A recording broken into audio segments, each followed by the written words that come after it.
আমরা আজকে এখানে প্রতিজ্ঞা কেটে খেলাম, নিশ্চিত বর্মাদিকে যদি কোনদিন বাসুদেবে দেখি আমার মা বোনকে খাটা নিয়ে যাবে আমরাও ছেলেরা বাঁটা নিয়ে যে ওই ফাঁকা যদি আমি না ফাঁকাতে পারি আমি কোথায় নিয়ে গেলাম।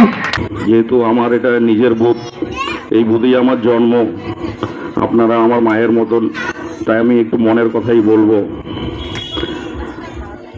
এই বুথটা কিন্তু বিজেপির বুথ ছিল, একটা শক্তিশালী ঘাঁটি ছিল, কিন্তু আমি বিজেপি থেকে তৃণমূলে আসার পরে আপনারা যে বিপুল ভোটে দু হাত ভরে আশীর্বাদ দিয়ে তৃণমূলকে জয়যুক্ত করেছেন, আমি আমার অন্তরস্থল থেকে আপনাদেরকে কৃতজ্ঞ জানাচ্ছি। আমরা তো সরল, আমরা তপশিলি মানুষ, বিশেষ করে বাসন্তীর হাটের মধ্যে আমরা সবাই বেশিরভাগ তপশিলি মানুষ।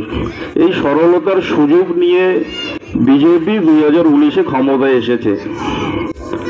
আমরা কিন্তু আর এই সরলতার সুযোগ আর আমরা নিতে দেব না। আমরা হিন্দু, তো আমাদেরকে জয় শ্রীরাম শ্রীকৃষ্ণ কথা বলতে হবে না। আমরা তো বাড়িতে বাড়িতে পুজো করি সবাই, আমরা তো টিভিতে কোথাও নিউজের মধ্যে তো বলি না। এটা হলো বিজেপির চলন।